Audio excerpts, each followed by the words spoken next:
In today's video, I'm going to teach you how to add tags in Notion. Tags are a simple, flexible way to organize your work. And in Notion, they live inside databases. That's important because you can only add a tags property to pages that are part of a database, not standalone pages. If you already have a database, great, open it. If not, start by creating a new one on a page. You can choose any layout that fits your workflow, like a table or a board. The layout doesn't affect how tags work, so pick whatever makes it easiest for you to view your content. Once your database is in place, you'll be able to create pages inside it, and each of those pages can hold properties such as tags, dates, statuses, and more.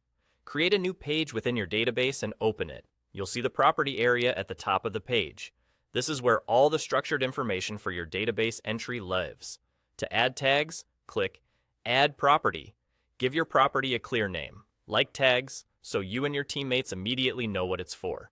Then change the property type to multi-select. Multi-select is the ideal choice for tags because it lets you apply more than one tag to the same page. Now start adding your tag options. Type a tag name, press enter, and repeat for any others you need. Keep your tag names short and consistent. Think design, research, or priority high. You can assign colors to each option to make scanning your database faster. Don't worry about getting everything perfect on the first pass. You can always edit, merge, or delete tag options later, and any changes will update across all pages automatically. With your tags property created, you can apply tags right on the page or directly from the database view. Click into the tags field and choose one or more options. Try to stick to a consistent naming style, such as singular nouns and consistent capitalization, so your tag list stays tidy over time. And that's it.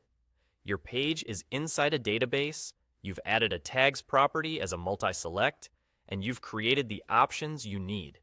From here, tags will help you group related pages, surface themes in your work, and keep everything easier to find at a glance. If you ever need to adjust your system, just return to the property menu to rename tags, recolor them, or add new ones. You're all set to start tagging like a pro in Notion.